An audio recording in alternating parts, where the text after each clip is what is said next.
¿Qué hizo Marco Aurelio para ser tan grande? La historia de Marco Aurelio es una de las más fascinantes de la antigua Roma. Nacido en el año 121 después de Cristo, en una familia adinerada, creció en un ambiente de riqueza y educación clásica. A pesar de que la muerte de su padre, Antonino Pío, lo llevó al trono a una edad temprana, su legado no se basó en la riqueza, sino en la sabiduría y la filosofía. Marco Aurelio es conocido como uno de los más grandes emperadores romanos. Fue uno de los 5 emperadores buenos y gobernó durante una época muy difícil de la historia romana. Él fue un hombre de gran inteligencia y habilidades superiores que lo llevaron a ser un excelente gobernante y un filósofo estoico notable. Es conocido por su ética estoica, su sabiduría, su preocupación por el bienestar de su pueblo y su legendaria lucha contra la corrupción y la decadencia financiera del Imperio Romano. Bienvenido a Diario de un Estoico. Me gustaría que nos apoyaras con un like para más contenido como este que de seguro cambiará tu vida. Y también puedes suscribirte para que no te pierdas de ninguno de nuestros videos. Vamos a mencionar algunos de los atributos principales del filósofo emperador. Valora el perdón. Era estricto consigo mismo. Meditó en la inmensidad. Abrazó la naturaleza. Él defendió al pequeño. No dejó que su cabeza se endureciera. Hizo lo correcto. Aunque hay muchos líderes políticos que han sido reconocidos por su sabiduría y filosofía, pocos son tan conocidos como Marco Aurelio, quien fue un filósofo estoico y un emperador romano. Escribió su trabajo más conocido, Meditaciones, durante años de conflictos militares y políticos en el Imperio Romano. El libro es un diario personal de sus pensamientos y reflexiones, la base de su ética estoica. En su trabajo, Marco Aurelio promovió la idea estoica de la virtud, que sostiene que la verdadera felicidad se encuentra en la práctica de la virtud, la moderación y la autodisciplina. En lugar de buscar la fama o la riqueza, enfatizó la importancia de vivir una vida sencilla y honesta, basada en principios éticos. Aunque no fue un hombre perfecto, su legado lo convierte en un ejemplo a seguir para todos los que buscan la sabiduría y la virtud en la vida. En un mundo lleno de corrupción y decadencia, su legado se ha mantenido como una fuente de inspiración para muchas personas de todo el mundo, y su ética estoica todavía tiene un impacto en la filosofía moderna. Como emperador, Marco Aurelio se esforzó por gobernar con justicia y sabiduría. En un momento en el que el Imperio Romano estaba plagado de corrupción y decadencia, se esforzó por mantener la integridad y la honestidad en su gobierno. En lugar de priorizar su propia riqueza y poder, mostró un interés sincero en la gente de su país. Bajo su liderazgo, el Imperio Romano experimentó un período de paz y estabilidad que se conoció como la Pax Romana. Durante este tiempo, el ejército romano luchó con éxito contra las amenazas externas y se establecieron políticas y leyes justas en todo el imperio.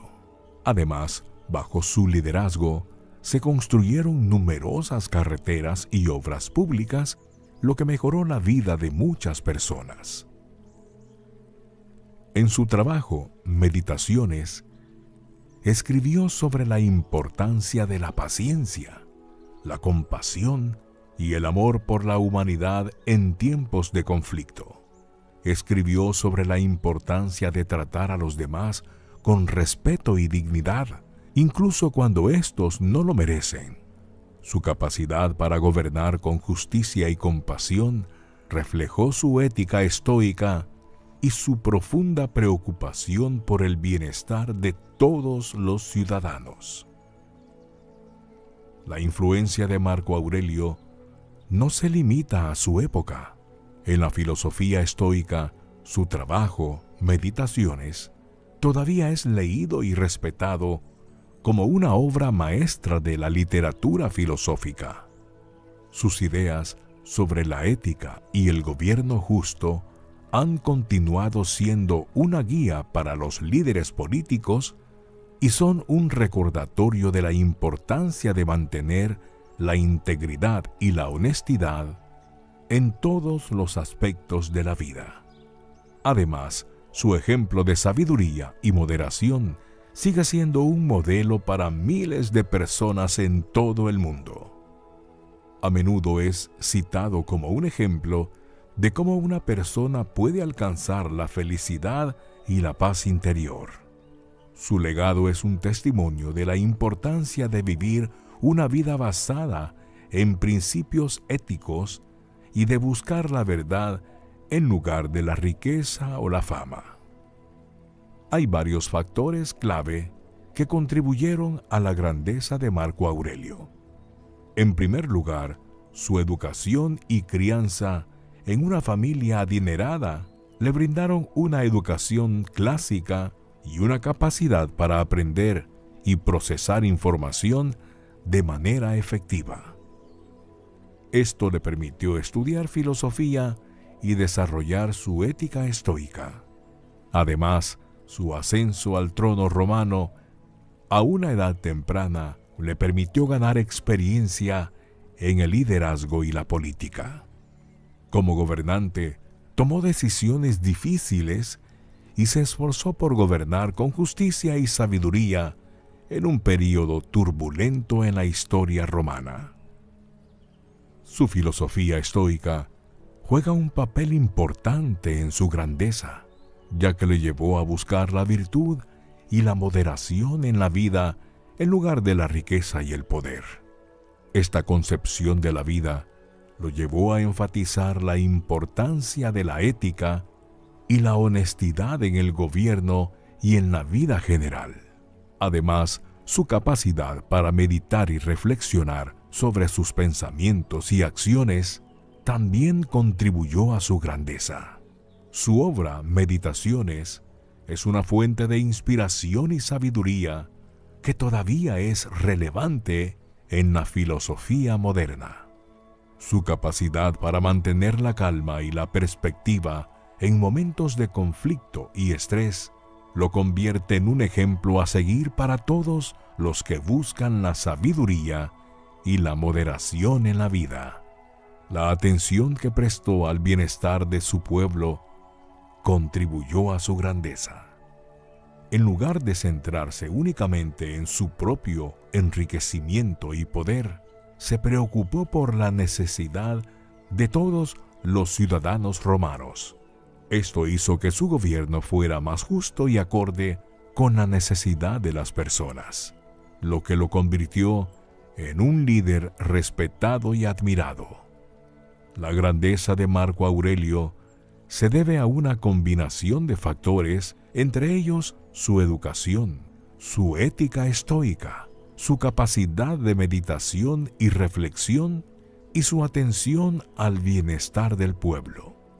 Su legado continúa inspirando y motivando a personas de todo el mundo a buscar la sabiduría, la moderación y la honestidad en sus propias vidas. La grandeza de Marco Aurelio se refleja en sus enseñanzas estoicas que aún son relevantes hoy en día. A continuación, se presentan algunas de las formas en que se puede aplicar sus enseñanzas para lograr la grandeza personal y contribuir al bienestar de la sociedad. Número 1. practica la autodisciplina y la autorreflexión. Una de las principales enseñanzas de Marco Aurelio es la importancia de la autodisciplina y la autorreflexión para alcanzar la grandeza. La meditación, por ejemplo, es una práctica que puede ayudar a cultivar la atención plena, la introspección y el autoconocimiento. Número 2. Fomenta la honestidad y la integridad. La grandeza de Marco Aurelio también se deriva de su compromiso con la honestidad y la integridad en todas sus acciones.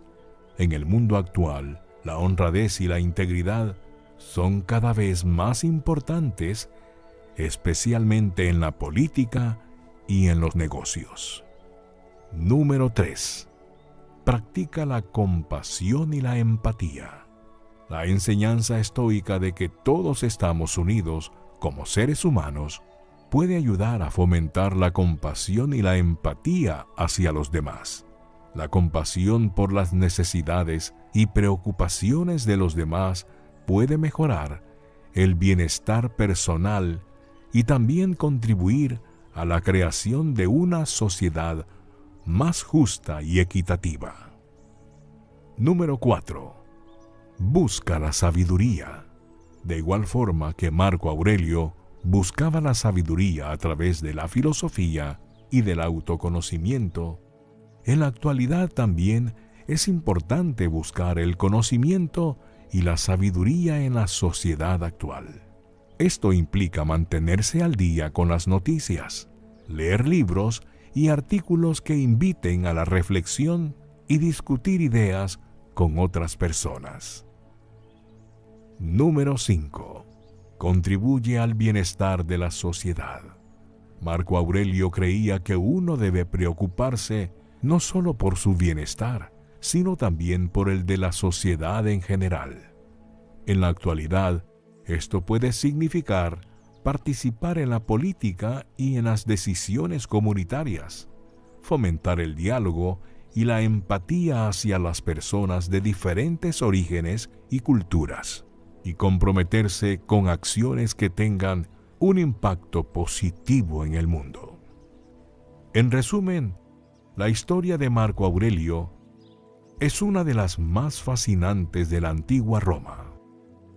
Su ética estoica, su sabiduría y sus habilidades de liderazgo convierten en uno de los más grandes emperadores romanos.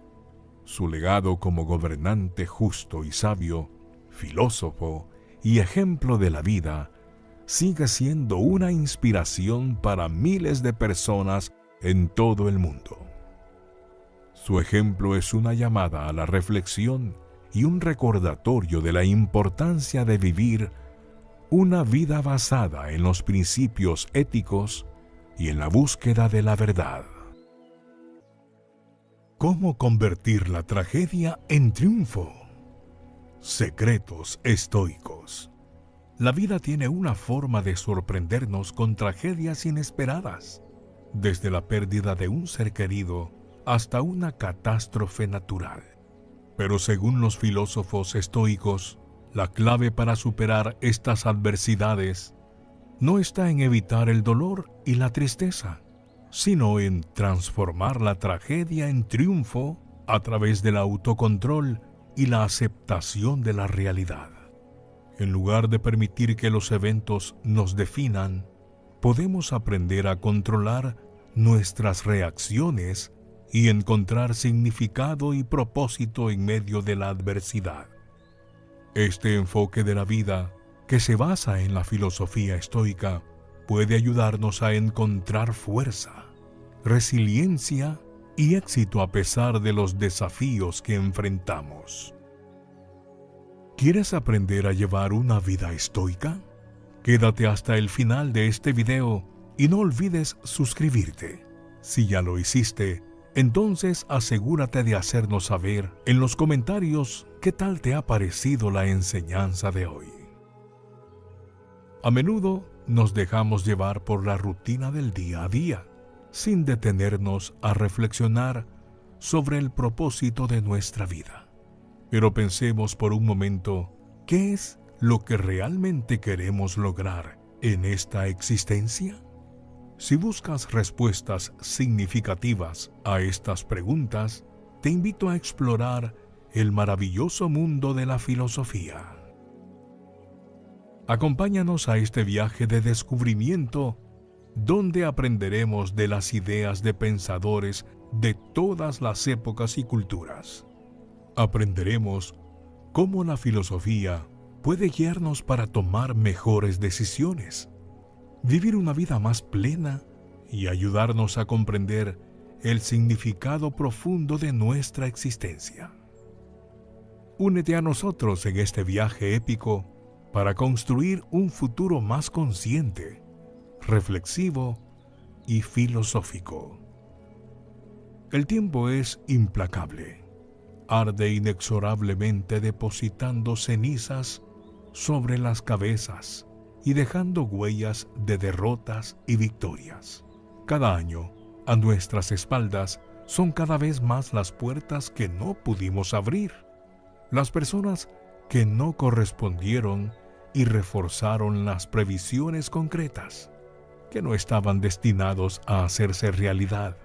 Es una tontería pensar que esto no sucederá. Hasta el siglo XVII, todo el mundo estaba seguro de que los cisnes negros no existían en la naturaleza. Pero después de que un viajero holandés descubriera estas aves, negar su existencia se volvió tan estúpida como antes. Permitir esta existencia, en otras palabras, si nadie había visto cisnes negros antes, esto no significa en absoluto que nunca llegaran. Algunas personas viven descuidadas porque la fortuna les favoreció desde el momento en que nacieron. Pero tarde o temprano se alejará y golpeará con una fuerza aún mayor, como la cuerda de un arco que se estira cada segundo y hace que la flecha sea mortal. Lo más difícil es sobrevivir a aquello para lo que no estábamos preparados. Lo inesperado agrega peso a los desastres, por lo que nada debería tomarnos por sorpresa.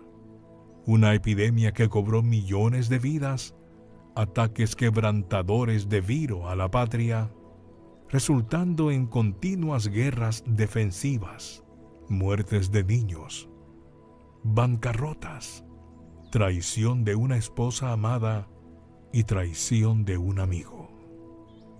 Un hombre que tuvo que enfrentarse a todo esto una vez, escribió las siguientes palabras en su diario: lo que es un obstáculo para nuestras acciones se convierte en un medio para ellas. Todo lo que se interpone en nuestro camino se convierte en parte de él. Es muy fácil apagar una vela pequeña, pero si el fuego es fuerte, todo lo que se arroje se convertirá en combustible y hará que la llama sea aún más brillante y fuerte. El autor de estas palabras tuvo que convertirse regularmente en este fuego metafórico. Todos los obstáculos anteriores no doblegaron a este hombre. Al contrario, los usó para convertirse en la mejor versión de sí mismo. La historia lo recuerda como Marco Aurelio, el filósofo en el trono o el último de los 5 buenos emperadores de Roma. Incluso en su juventud, se convirtió en un seguidor de la filosofía del estoicismo. El joven emperador se inspiró en las notas de la conferencia del famoso maestro llamado Epícteto, que una vez fue esclavo. Epícteto fue lisiado por su maestro y fue forzado hasta el final de su vida a andar con muletas. Él hablará de esto más tarde. La enfermedad es un obstáculo para el cuerpo, pero no para la mente. Si Epícteto hubiera bajado las manos por la mayor injusticia que le sucedió, el mundo no lo recordaría como uno de los más grandes pensadores de todos los tiempos.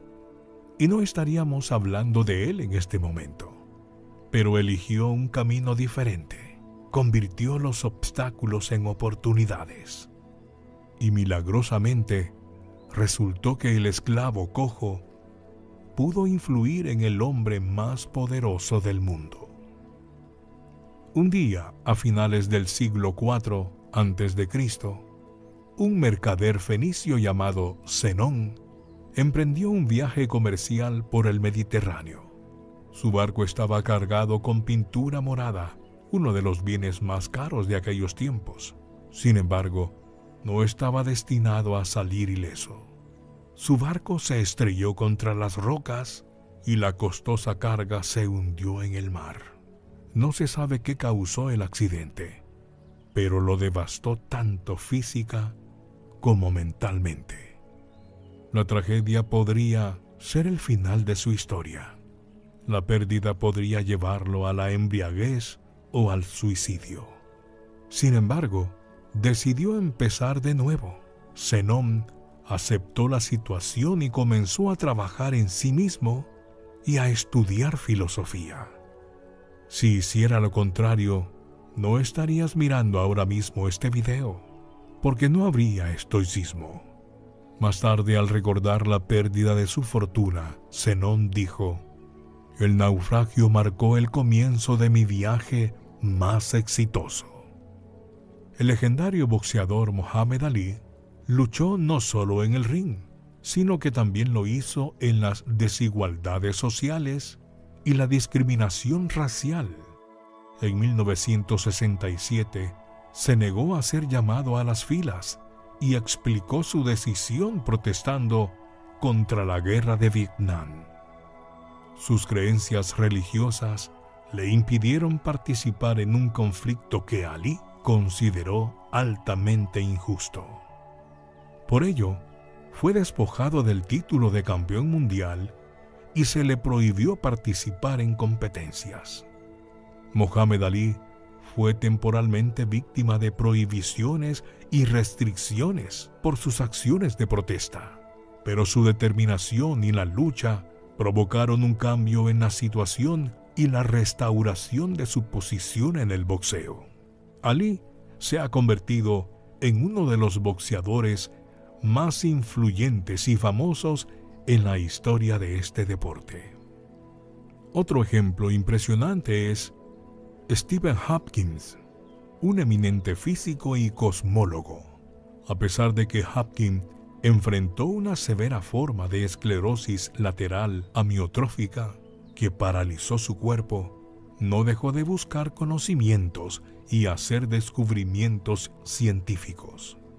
Usó sus limitaciones como fuente de inspiración y demostró que la verdadera fuerza radica en la fuerza de voluntad y la determinación inquebrantable. Hawking se ha convertido en un símbolo de los logros científicos y en una inspiración para muchas personas en todo el mundo. Tampoco puedo olvidar a Helen Keller, una destacada escritora y activista social estadounidense, que desde niña fue sorda y ciega, pero eso no le impidió a ella para triunfar en la vida. Helen, a través de la creatividad y la perseverancia, encontró su voz y se convirtió en una voz para los demás. Helen Keller se ha convertido en un símbolo de la fuerza del espíritu humano y una prueba de que no existen obstáculos imposibles. Imagina cómo sería nuestra sociedad si las grandes personas del pasado se hubieran rendido ante los obstáculos. Si Einstein se hubiera rendido ante el primer fracaso en la investigación científica.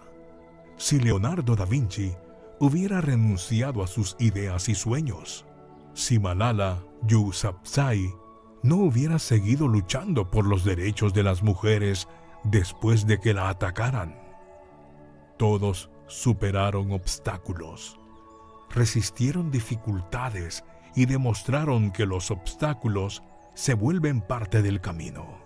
La próxima vez que encontremos obstáculos, en lugar de desesperación y miedo, mirémoslos con una mirada audaz y digámonos: esta es mi prueba, este es mi camino hacia el éxito.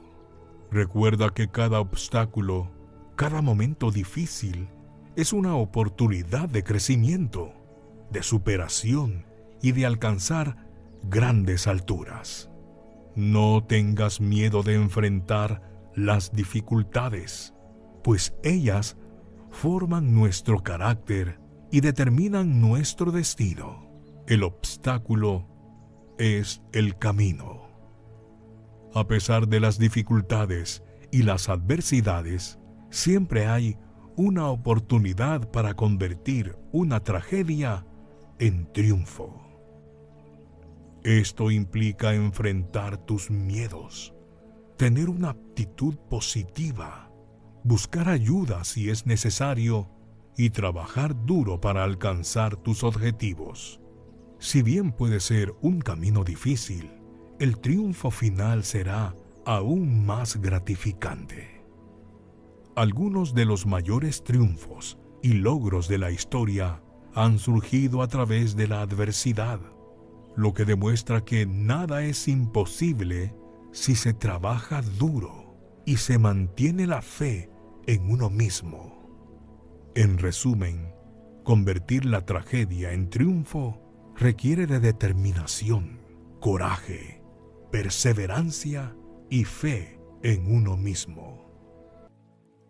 Anécdotas y ocurrencias de Diógenes el Cínico. Diógenes el Cínico fue un filósofo griego conocido por su estilo de vida austero, su crítica hacia las convenciones sociales y su búsqueda de la honestidad y la verdad. Nació en Sinope, una ciudad costera del Mar Negro, en el siglo IV a.C., y murió en Corinto alrededor del año 323 a.C.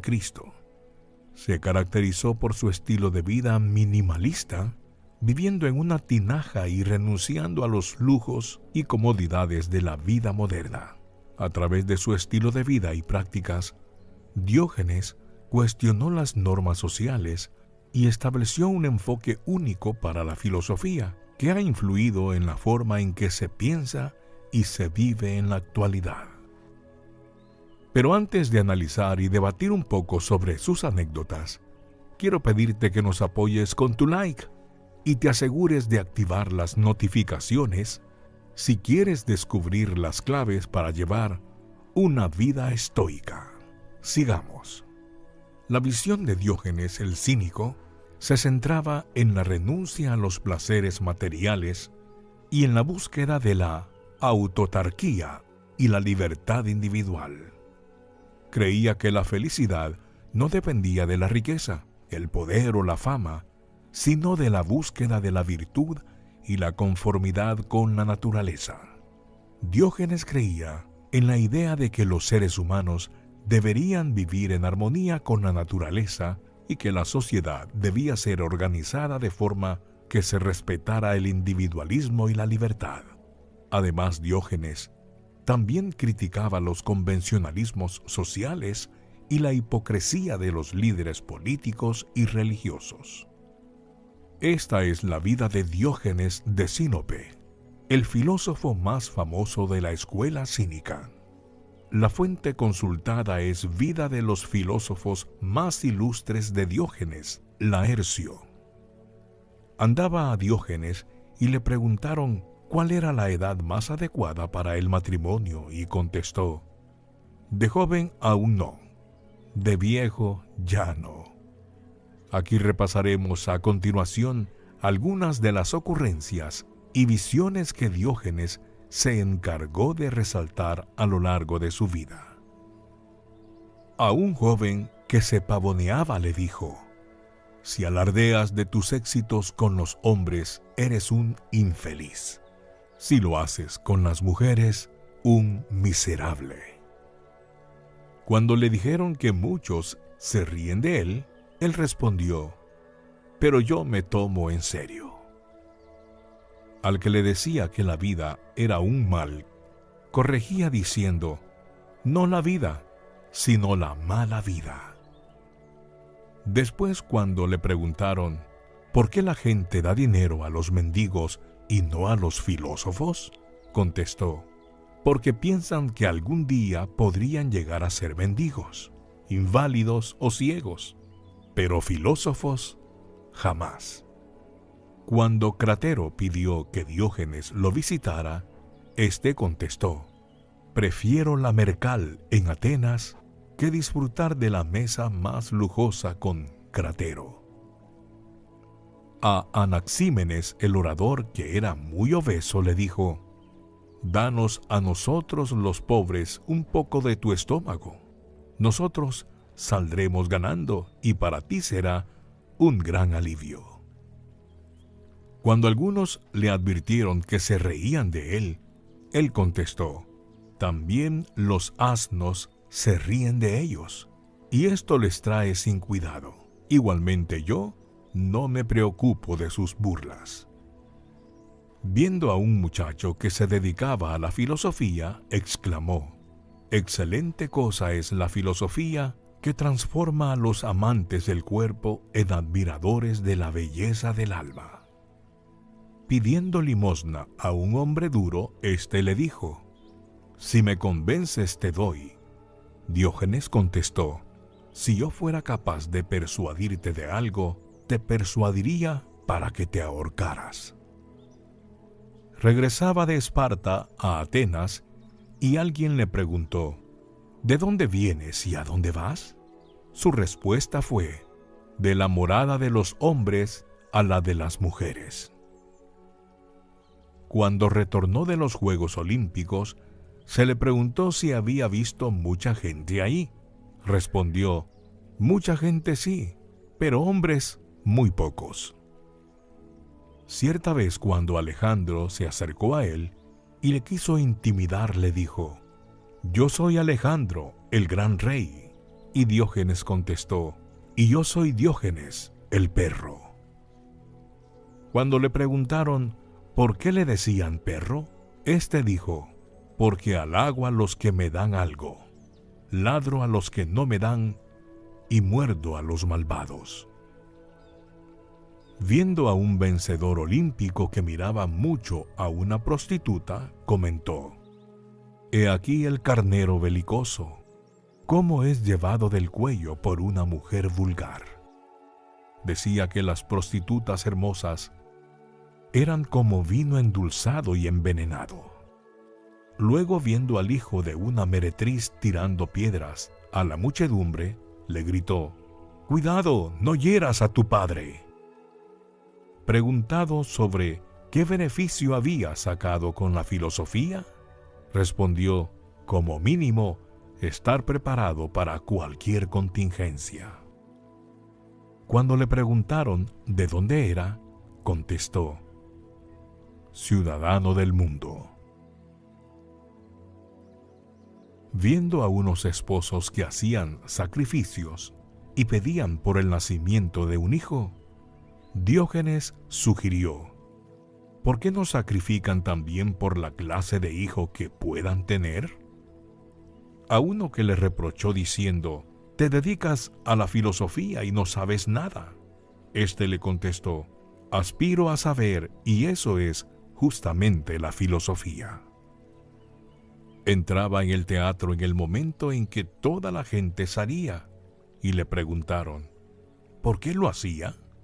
Él dijo: es lo que me he esforzado en hacer toda mi vida. Esto quiere decir ir contra la corriente.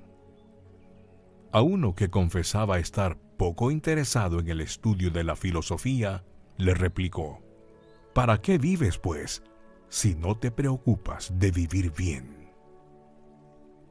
A quien imploraba los favores de una dama de compañía, le reprendió: infeliz, ¿por qué te afanas en ganar lo que te sería mejor perder? Decía que los malvados obedecen a sus apetitos como los esclavos sirven a sus amos. También que los enamorados encuentran su placer en ser infelices.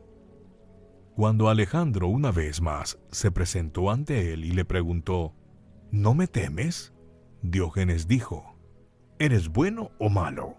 Alejandro respondió: bueno. A lo que Diógenes contestó: ¿y quién teme algo bueno? dijo Diógenes, afirmaba que la educación es prudencia para los jóvenes, consolación para los viejos, riqueza para los pobres y ornato para los ricos. También decía que la franqueza era la cosa más hermosa del mundo, que el ejercicio es de dos tipos, mental y físico, y los dos son importantes, que el hombre debe vivir felizmente sobrellevando el trabajo acorde con la naturaleza, en vez de entregarse a inútiles esfuerzos. Hasta la renuncia al placer es placentera cuando nos hemos habituado a ella. Diógenes despreció la música, la geometría, la astronomía y otras semejantes porque para él eran inútiles e innecesarias. Cuando fue hecho prisionero y estaba siendo vendido como esclavo, se le preguntó qué sabía hacer, y él, al señalar a una persona rica y vestida lujosamente, dijo: «Véndeme a ese necesita un amo», y se fue con él. Diógenes murió cerca de los 90 años, en el 323, el mismo año que murió Alejandro. Algunos dicen que murió por retención de aliento, es decir, voluntariamente o por asfixia. Después de su entierro, sobre su tumba, se colocó una columna y sobre esta un perro de mármol. En ella sus conciudadanos pusieron la siguiente inscripción: «Hasta el bronce envejece con el tiempo, pero tu fama, Diógenes, pervivirá eternamente, pues tú solo enseñaste a los mortales la doctrina de la autarquía, les mostraste la manera más sencilla de vivir». En conclusión, la filosofía de Diógenes de Sinope se basa en la búsqueda de la felicidad y la libertad individual a través de la renuncia a los placeres materiales, la búsqueda de la virtud y la conformidad con la naturaleza. Su visión crítica de la sociedad y los convencionalismos sociales lo llevó a actuar de forma provocativa y a menudo exagerada, lo que le valió el apodo de perro cínico. Sin embargo, su enseñanza de la autarquía y la libertad individual sigue siendo relevante en la actualidad, y su ejemplo de vida sigue inspirando a muchas personas a vivir de una manera más sencilla, virtuosa y autónoma. Guía de los estoicos para volverse rico. Tenemos que encontrar una manera de ganar dinero que luego podamos usar para invertir en nosotros mismos, que podamos usar para darnos una pista para perseguir lo que queremos conseguir. Es solo un hecho que la mayoría de los estoicos eran ricos. No estoy diciendo que el estoicismo sea una obviedad, pero realmente estudiar estoicismo te hará rico. Somos Diario de un Estoico, y aquí te transmitiremos todas las enseñanzas de la filosofía antigua. Activa las notificaciones para que no te pierdas de ninguno de nuestros videos. Ahora, comencemos. Los estoicos eran literalmente ricos, pero más importante, eran figurativamente ricos. Entendían el valor de las cosas. Sus necesidades fueron satisfechas porque esas necesidades a menudo eran pequeñas, porque sabían lo que debía ser apreciado y lo que no debía ser apreciado. Ya fueron ricos como Séneca o pobres como Epícteto, vivieron vidas ricas porque sabían lo que era suficiente. Se sintieron empoderados de poder mantenerse a sí mismos y a sus familias. Tenían propósitos y significado. Valoraban las cosas correctas. Pero, ¿cómo convertirse en un estoico rico en todos los sentidos de la palabra? Aquí hay 3 pensamientos de los estoicos sobre el dinero. Número 1. Si el dinero no te da más libertad, ¿de qué sirve el dinero? Séneca habla de cómo el tiempo es nuestro recurso más preciado, pero lo desperdiciamos. Controlamos nuestro dinero y perdemos nuestro tiempo, ¿verdad? El tiempo es dinero. El tiempo es el activo más importante, no el dinero. Número 2. Hay mucha gente rica por ahí. Si el dinero es importante para ti, deberías ir a pasar un tiempo con gente rica. Hay una historia sobre Musonius Rufus, que le dio algo de dinero a un hombre horrible y detestable en Roma. Y la gente se preguntaba por qué harías eso. Y él dijo, ¿no es dinero exactamente lo que se merece? Número 3. La verdadera riqueza es la capacidad de ser generoso y servicial. El realista de Marco, en Meditaciones, dice, me siento afortunado porque nunca necesité pedir favores a nadie. Y cada vez que alguien me pedía favores, podía permitirme ser generoso. El dinero es una herramienta. Debería estar consiguiendo tu libertad. Debería hacerte mejor, no peor como persona.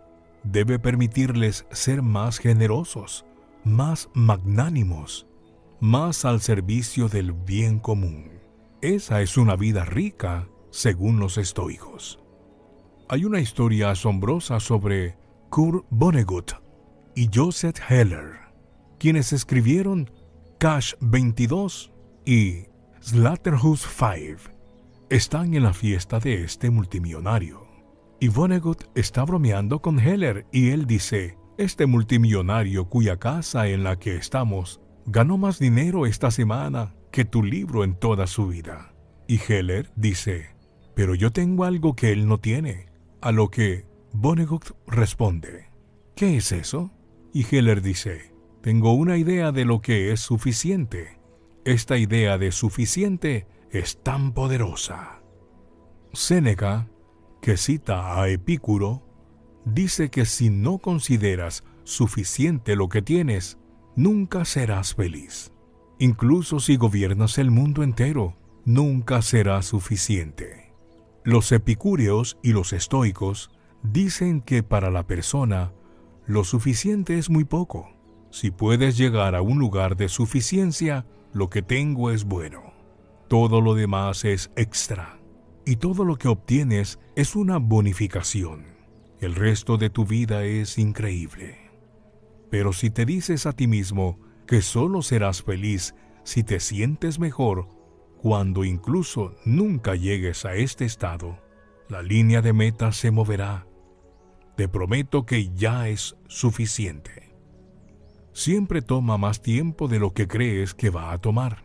Esa es la ley de Hofstadter. De hecho, la ley de Hofstadter dice que siempre toma más tiempo de lo que piensas, incluso cuando tomas esta ley en cuenta. Recuerdo cuando salió The Obstacle is the Way. Pensé que sería este bestseller. Tardó 5 años en llegar a la lista de los más vendidos. Así que creo que una de las cosas que aprendes haciendo un negocio como este, haciendo cualquier cosa, es que tienes que ser realmente paciente. Va a tomar mucho más tiempo de lo que crees que va a tomar. Y si estás apurado, si lo esperas ahora, si no puedes pasar la prueba del malvavisco, de retrasar la gratificación y diferir las cosas para el futuro, te van a aplastar. Existe la idea de que para conseguir tu sueño, tienes que ir con todo. Tienes que quemar los barcos detrás de ti. No siempre tiene que ser así. Vi el trabajo como un fondo fiduciario que gané. Los estoicos hace 2000 años provenían de familias ricas. Séneca heredó haciendas. Sus propiedades eran atendidas por esclavos. Eso no está en las cartas para todos nosotros. Así que tenemos que encontrar una manera de ganar dinero que luego podamos usar para invertir en nosotros mismos, que podemos usar para darnos una pista para conseguir lo que queremos perseguir. Si no tomas el dinero, no pueden decirte qué hacer. Esa es una cita del famoso fotógrafo Bill Cunningham.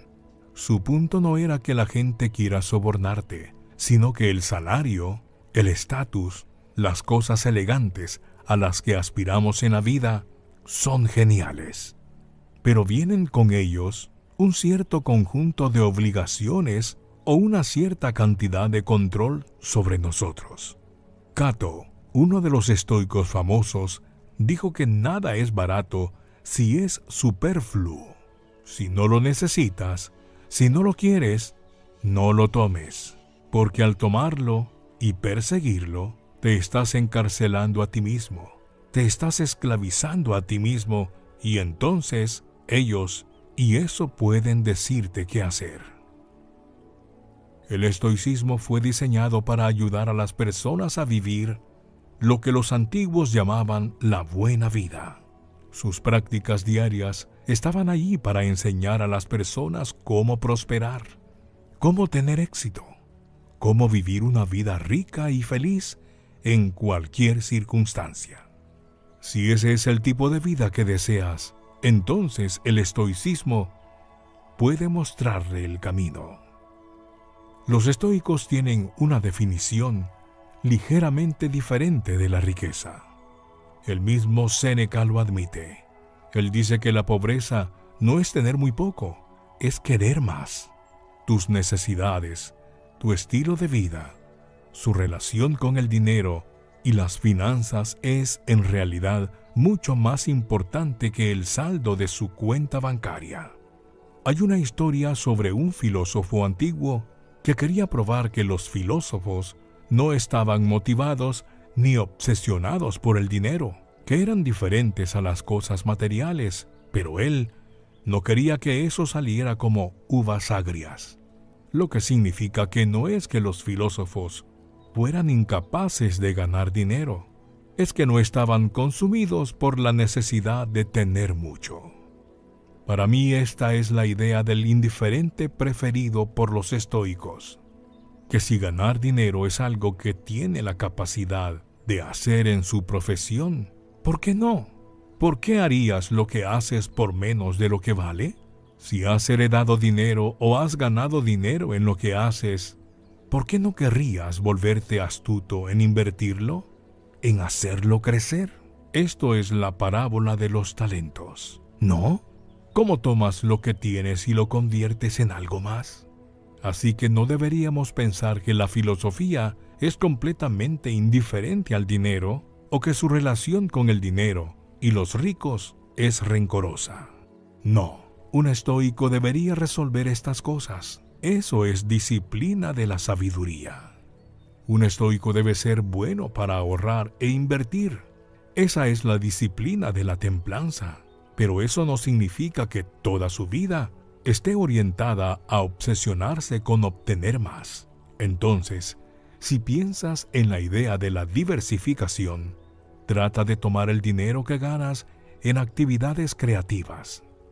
Ponlo en cosas que sean seguras, pero que tampoco dependan de que participes activamente en ellas, que no dependan de que sea inteligente de manera continua. Así que los bienes raíces son una forma de esto. Luego los préstamos privados, obviamente el mercado de valores, fondos indexados. En este momento estás súper expuesto. Estás concentrado en una pequeña industria y eso es realmente vulnerable.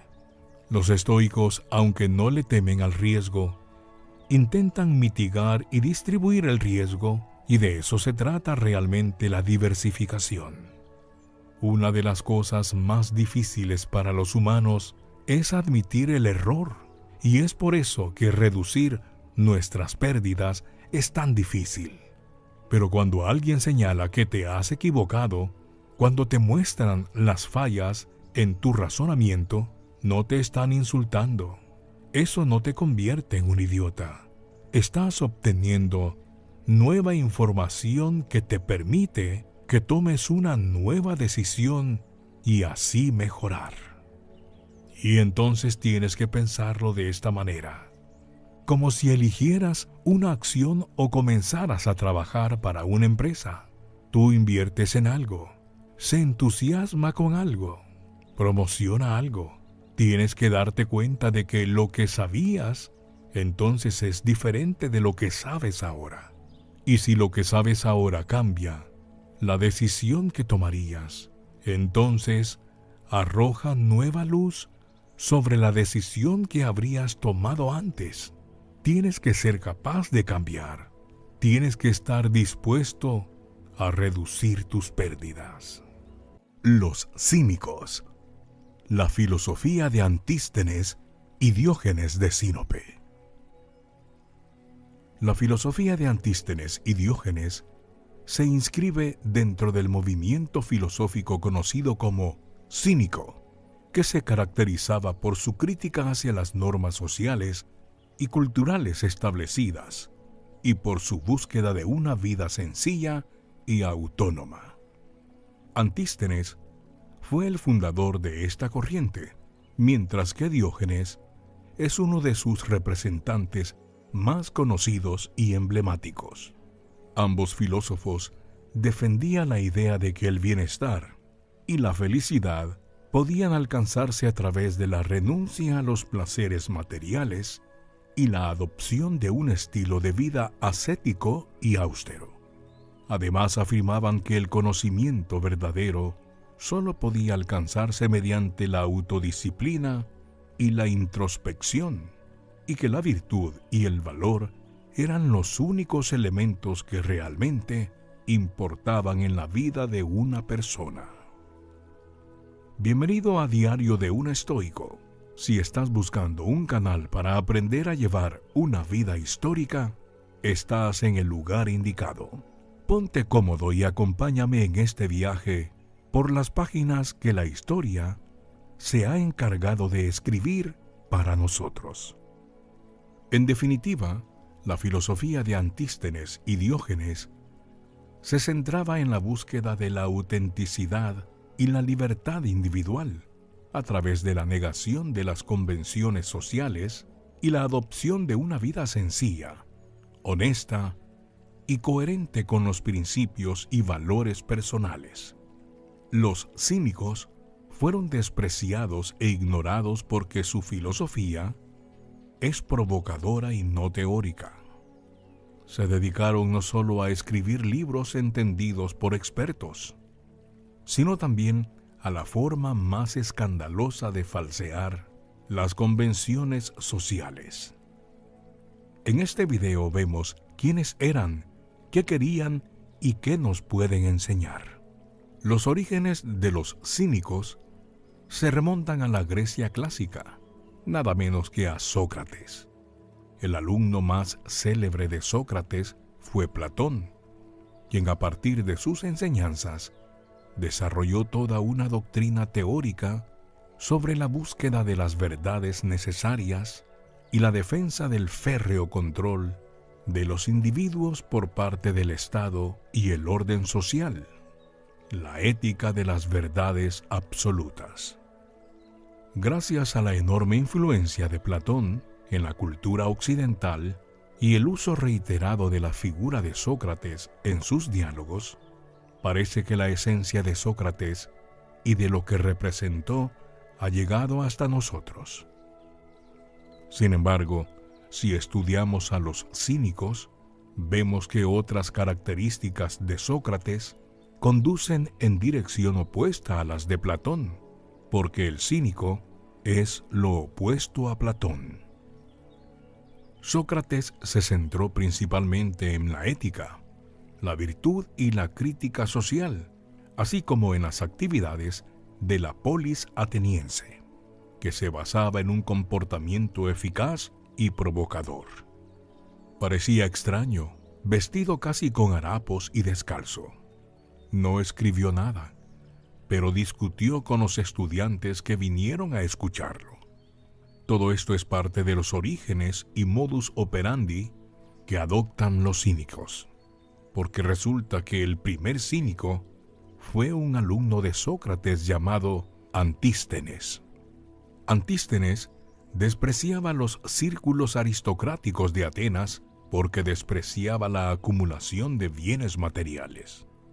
Eligió ropa pobre, usó un lenguaje que todos pudieran entender y su principal preocupación era la búsqueda de la bondad, un comportamiento ético consistente que creía que se basaba en una vida orgánica en lugar de convenciones sociales. Por lo tanto, el cinismo es ante todo una escuela ética. En los cínicos siempre encontramos el rechazo de los bienes materiales, la búsqueda de conexión con la naturaleza de los animales y la preocupación por comportarse éticamente correctamente, lo que para ellos significa el rechazo de las convenciones sociales en favor de un comportamiento verdaderamente honesto y la búsqueda de la honestidad. La forma tiene un deseo creciente de provocar, con un comportamiento inusual, frases llenas de ironía y sentido del humor. El propósito de esta presentación es llamar la atención y hacer pensar a la gente, pero también queda en un segundo plano, porque según los cínicos, la ética debe ser un asunto práctico, acción, no teoría. Tus acciones y palabras te pertenecen. Todo esto se puede ver muy claramente en el cínico más famoso, Diógenes de Sinope, que fue alumno de Antístenes y elevó su enseñanza al enésimo grado. Los cínicos básicamente se llaman así porque Diógenes eligió vivir como un perro, pero en griego se dice kion y perruno es kinokos, de ahí lo de cínicos.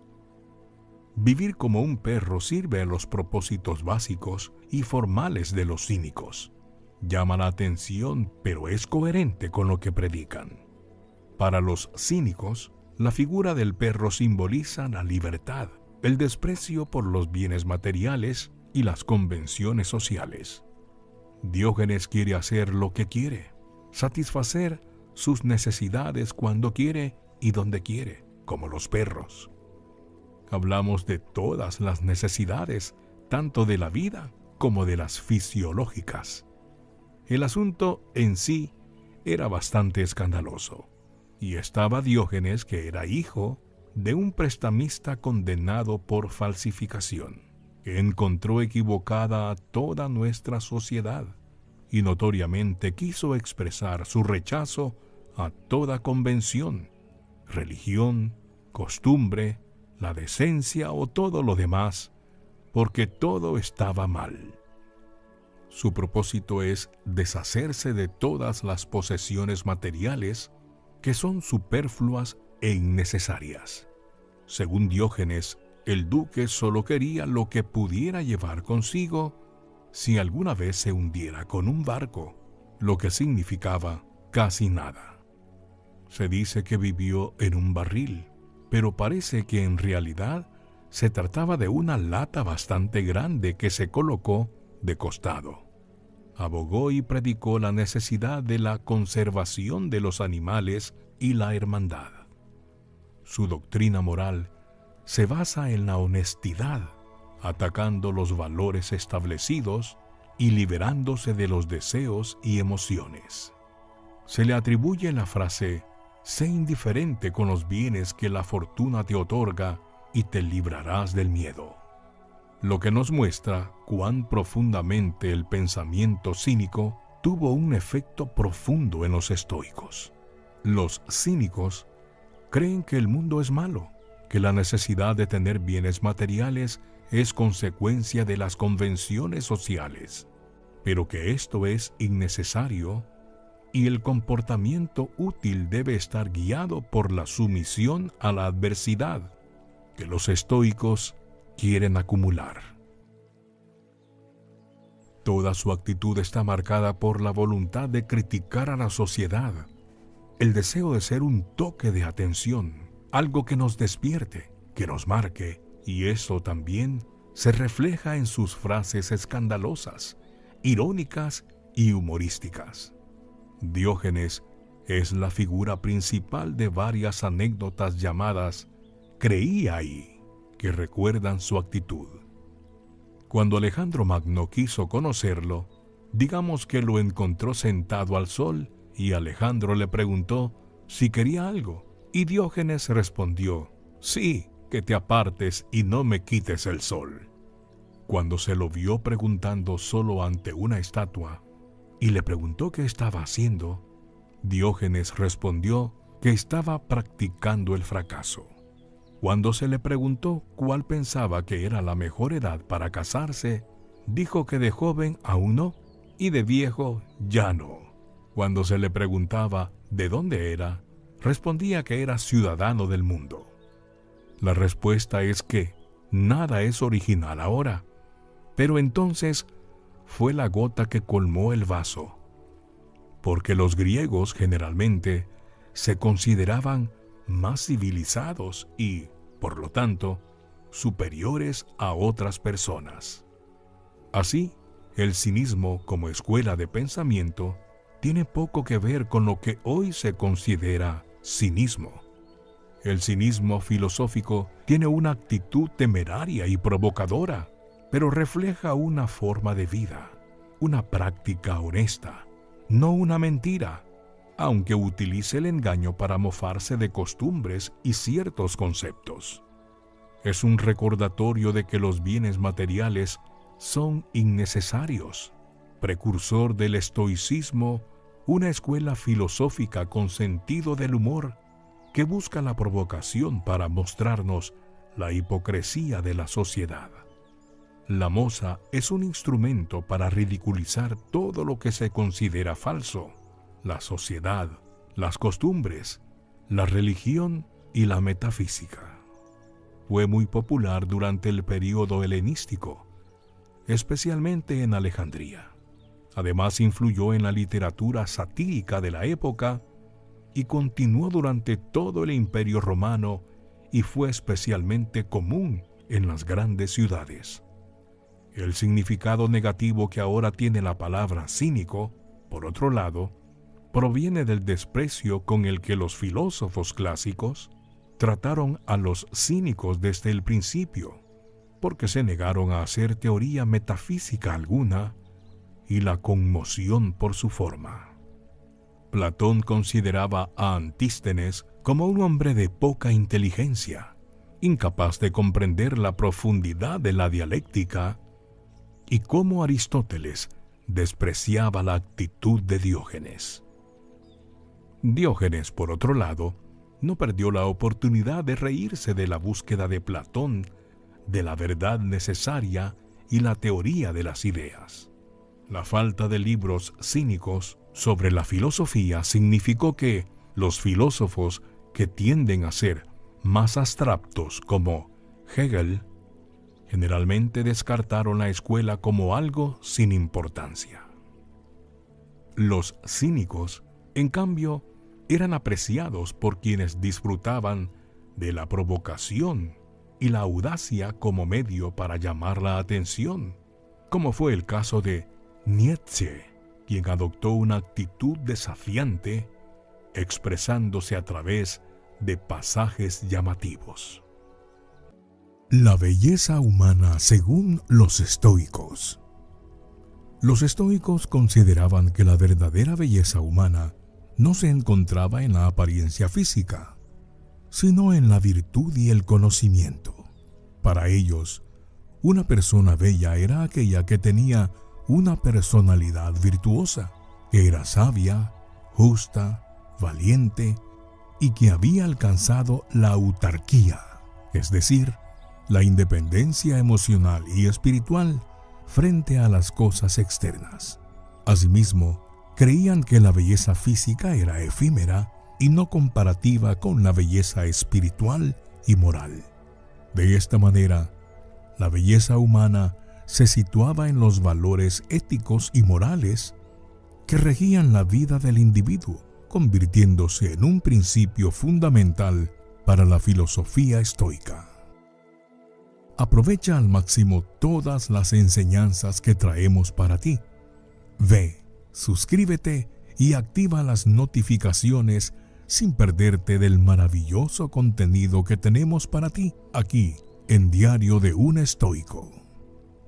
Todo comienza con un pasaje de Disertaciones del libro 3, capítulo 1, en la que Epícteto exhorta a Rector para que decida embellecerse por medio de la virtud. Esta exhortación resulta extraña, dado que el embellecimiento está asociado al adorno del cuerpo. Para aclarar esta comprensión de embellecimiento, este escrito demuestra que la noción de tocalón, traducida frecuentemente como lo bello, supera su referencia a la belleza física. De ahí que se pueda admitir un embellecimiento a partir de la virtud.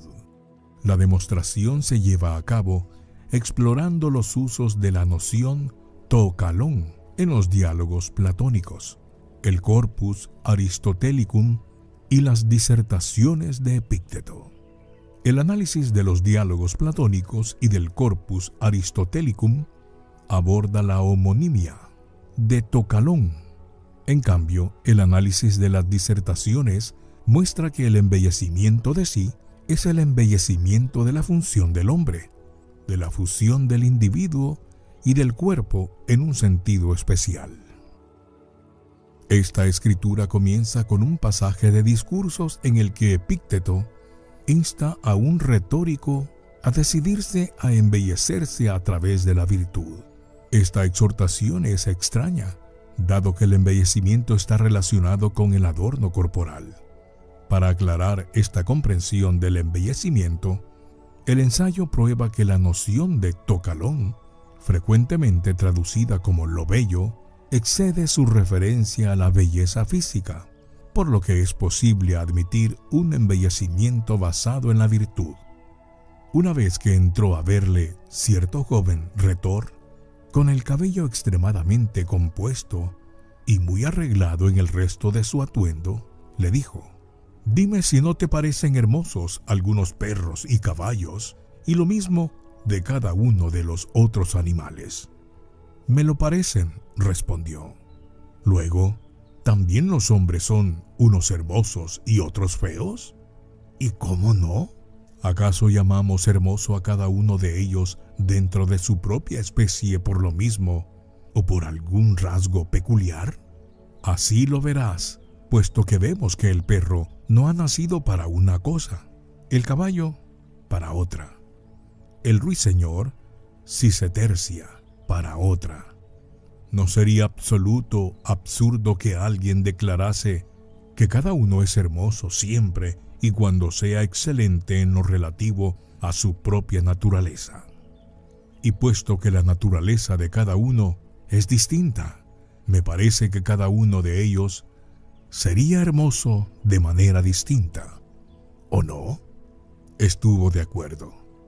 ¿No será que lo mismo que hace hermoso al perro hace feo al caballo, y que lo mismo que hace hermoso al caballo hace feo al perro? Sí, en efecto, sus naturalezas son distintas. Así parece. Y es que creo, lo que queda lúcido en el pancreasiasta no queda bien en el luchador, y en el corredor incluso resulta ridículo. Y el que es lúcido en el pentatlón, ese mismo es el más desmañado en la lucha. Así es, dijo. Entonces, ¿qué hace al hombre hermoso sino aquello mismo que hace hermosos al perro y al caballo en su género? Eso mismo dijo. ¿Y qué hace hermoso al perro? La presencia de la virtud propia del perro. ¿Y al caballo? La presencia de la virtud propia del caballo. ¿Y al hombre? ¿No será la presencia de la virtud propia del hombre? Así que también tú, si quieres ser hermoso, muchacho, esfuérzate en eso, en la virtud humana. ¿Y cuál es esa? Mira a quienes alabas tú cuando alabas a alguien sin apasionamiento. ¿A los justos o a los injustos? A los justos. ¿A los sensatos o a los licenciosos? A los sensatos. ¿A los continentes o a los incontinentes?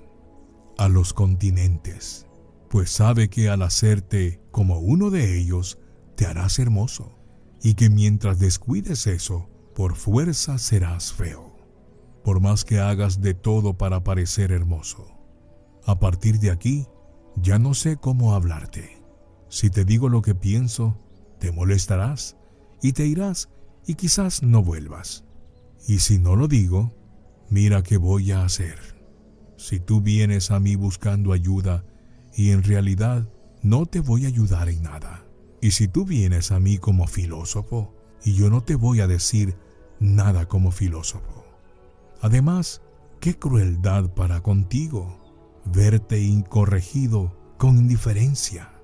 Si un día más adelante tienes seso, con razón me reprocharás. ¿Qué vio en mí Epícteto para que al ver cómo iba él en tan lamentable estado me miraba con indiferencia y nunca me dijera ni una palabra? Tanto desesperaba de mí. ¿No era yo un muchacho? ¿No era yo oyente de sus palabras? ¿Cuántos otros muchachos en la juventud yerran muchas veces en cosas semejantes? He oído de un cierto Polemón que muy disoluto de joven llegó a dar un gran cambio. Bien está. No creyó que yo fuera un Polemón. Podía corregir mi cabellera, quitarme los amuletos del cuello. Pudo hacer que dejara de depilarme, pero al verme con pinta de, ¿cómo diría yo?, se calló. Yo no digo de qué es esa pinta. Tú mismo lo dirás entonces, cuando vuelvas en ti, y te darás cuenta de cuál es y de quiénes suelen llevarla. Si más adelante me lo reprochas, ¿cómo podré excusarme? Sí, pero si se lo digo, no me hará caso. ¿Convenció Apolo a Layo? ¿No se fue y se emborrachó y mandó a paseo el oráculo? ¿Y qué? ¿Dejó por eso Apolo de decirle la verdad? Sin embargo, yo no sé si me hará caso o si no, mientras que él sabía perfectamente que no le iba a hacer caso, y de todas maneras se lo dijo. ¿Por qué se lo dijo? ¿Porque es Apolo? ¿Porque da oráculos? ¿Porque se dio a sí mismo ese puesto en esta tierra, el de ser adivino y fuente de verdad, y que vengan a él de todo el mundo habitado? Porque está escrito en la puerta él: «Conócete a ti mismo, aunque nadie piense ello». Convencía Sócrates a todos los que se le acercaban de que se ocuparan de sí mismos, ni a la milésima parte. Pero de todas maneras, dado que él, Demón, como él mismo dice, le había dado aquel puesto, ya no lo abandonó, sino que incluso, ¿qué les dice a los jueces? Si me soltáis con esa condición, la de que ya no siga haciendo lo que ahora, no me resignaré ni cejaré, sino que me acercaré al joven como al viejo, y sencillamente a todo el que me encuentre, y les preguntaré lo mismo que les pregunto ahora. Y muy especialmente dijo: a vosotros los ciudadanos, porque me sois más próximos por linaje. ¿Tan curioso eres, Sócrates, y tan entrometido? ¿A ti qué te importa qué hacemos? ¿Qué estás diciendo? Siendo compañero y pariente mío, ¿te despreocupas de ti mismo y ofreces un mal ciudadano a la ciudad? ¿Un mal pariente a los parientes? ¿Un mal vecino a los vecinos? ¿Y tú quién eres? Ahí lo grande es decir: yo soy el que se ha de ocuparse de los hombres, que tampoco el león se atreve a enfrentársele a cualquier novillo. Pero si el toro avanza y se le enfrenta, dile: ¿tú quién eres? ¿Y a ti qué te importa? Hombre, en toda especie hace algún individuo extraordinario, entre los bueyes, los perros, las ovejas, los 23 caballos. Así que no le digas al extraordinario: ¿y tú quién eres?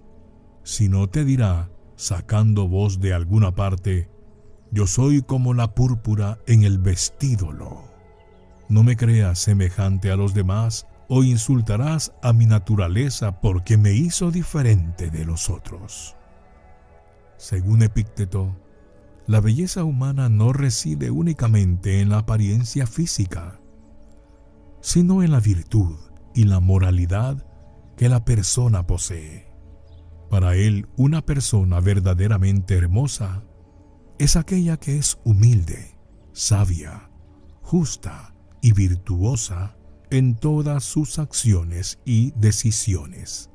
Además, creía que la verdadera belleza no se desvanece con el tiempo, ya que la virtud y la sabiduría solo crecen y se fortalecen con la edad. Por lo tanto, se podría decir que para Epicteto, la belleza humana es algo mucho más profundo y duradero que una simple imagen superficial. Asegúrate de opinar en los comentarios sobre este video y hacernos saber que te ha gustado con un like. Yo me despido como todo un estoico. Nos encontraremos en un próximo video.